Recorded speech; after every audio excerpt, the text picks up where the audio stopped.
दिल्ली की Rouse Avenue court से जमानत मिलने के बाद केजरीवाल और उनके समर्थकों में जो खुशी की लहर थी उस पर ग्रहण तब लग गया जब हाईकोर्ट में याचिका डाली गई ईडी की तरफ से और हाईकोर्ट ने इस पर स्टे लगा दिया। इसके बाद से लगातार आम आदमी पार्टी के समर्थक और उनके कार्यकर्ता, चाहे उनके नेता हो, वो लगातार बीजेपी पर सवाल खड़े करने लगे हैं और उनकी पत्नी खुद अब तानाशाही का दौर तेज होने की बात कर चुकी हैं।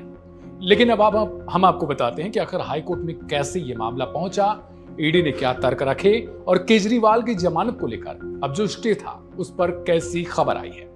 दरअसल आज ईडी बिना कॉपी जो है वो जो निचली अदालत का फैसला था उसके आए बिना ही वो पहुंच गई थी हाईकोर्ट और वहां पर उसने अपनी दलीलें रखी और उसने कहा कि लिखित परिस्थितियों को दाखिल करने के लिए हमें समय नहीं दिया गया निचली अदालत में, यह बिल्कुल भी उचित नहीं है।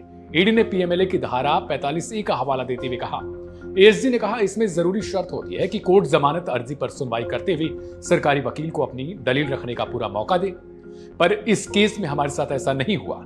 हमें निचली अदालत ने जमानत का विरोध करने तक का पूरा मौका नहीं दिया। एएसजी ने आगे कहा कि केजरीवाल की तरफ से कभी भी असल मुद्दे ही नहीं उठाए गए, लेकिन जवाब में उन्होंने बिल्कुल नए मुद्दे उठा दिए। जवाब के बाद मुझे कोई मौका दिया नहीं गया। ईडी ने अपनी एसएलपी में कहा कि जांच के महत्वपूर्ण पड़ाव पर अगर केजरीवाल को रिहा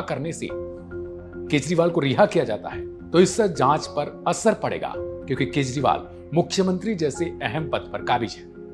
वहीं सुनवाई पूरी होने के बाद एसजी एसबी राजू ने क्या कुछ बताया है, हम उनकी बाइट आपको सुनवाते हैं, सुनिए। आज जो है केजरीवाल का बेल ऑर्डर स्टे कर दिया है। हमारी स्टे एप्लीकेशन जो है उसके ऊपर ऑर्डर किया है और फाइनल ऑर्डर 2-4 दिन में आएगा और मेन बेल कैंसिलेशन की जो एप्लीकेशन है उसकी सुनवाई बाद में होगी। उसमें नोटिस इश्यू हुआ है। अब सर इन्होंने ऑर्डर तो रिजर्व कर लिया, 2-3 दिन बाद ऑर्डर प्रोनाउंस का, क्या उम्मीद है दिल्ली हाईकोर्ट से सर?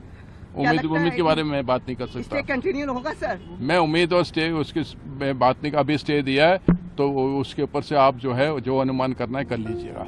राउज एवेन्यू कोर्ट ने केजरीवाल को जमानत देते हुए फैसले में कहा था कि ईडी साबित नहीं कर पाई कि विजय नायर अरविंद केजरीवाल के इशारे पर काम कर रही थी।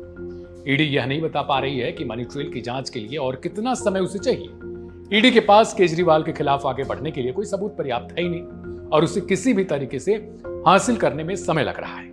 ईडी केजरीवाल द्वारा उठाए गए कुछ मुद्दों पर चुप है।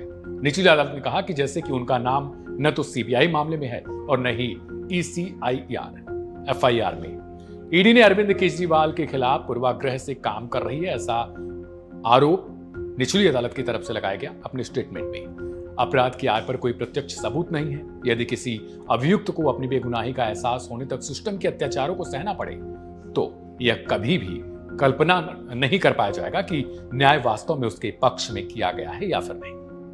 अब बड़ा सवाल यह है कि केजरीवाल को अगले हफ्ते उनके मामले पर फिर सुनवाई होगी, क्योंकि आज हाईकोर्ट ने फैसले को सुरक्षित रख लिया है। लिहाजा अब आम आदमी पार्टी के नेताओं की तरफ से बीजेपी पर जितने आरोप लगाए जा रहे हैं और बीजेपी की तरफ से जो केजरीवाल पर आरोप लगाए जा रहे हैं उसका फैसला कोर्ट करेगा और क्या जमानत उनको मिलेगी या फिर नहीं, अगले हफ्ते में देखना होगा। फिलहाल मैं था आपके साथ दिव्यांशु और आप देखें तो वन इंडिया हिंदी।